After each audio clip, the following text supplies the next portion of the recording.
In the areas of banyan tree असं म्हटल्याबरोबरच खामगावकरांनी हा रस्ता कोणता आहे ते ओळखलंच असेल.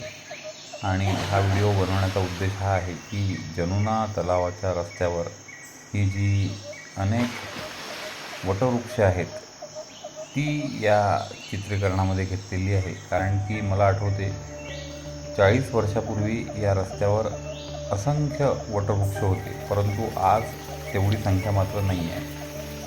सिंधी कॉलनीचा जो परिसर आहे तलावावरचा, तिथपासून हे वटवृक्ष सुरू व्हायचे, पण आता तितकेसे नाही आहेत. मध्यंतरी काही वर्षांपूर्वी झालेल्या मोठ्या वादळामध्ये अनेक वृक्ष इथे उन्मळून पडली होती, तर आता मात्र तेवढी नाही. भविष्यात ही वटवृक्ष राहतील की नाही याची सुद्धा काही खात्री नाही.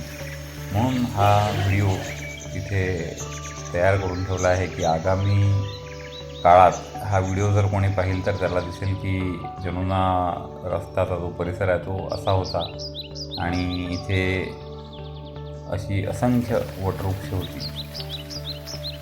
तर म्हणून या व्हिडिओला in the areas of banyan tree म्हणजे या वटवृक्षांच्या प्रदेशात जाऊन हे चित्रीकरण केलेलं आहे. आणि या रस्त्याने आपण जेव्हा जातो तेव्हा हे भव्य वटवृक्ष पाहून आपलं मन सुखावते, आपल्याला आनंद वाटतो आणि हे सृष्टी सौंदर्य आपल्याला भुरळ घालते. तर मित्रांनो, हा in the areas of banyan tree video तुम्हाला कसा वाटला जरूर कमेंट करून सांगा आणि हा इतरांना शेअर करा. हे चॅनल सबस्क्राईब करा. थँक्यू.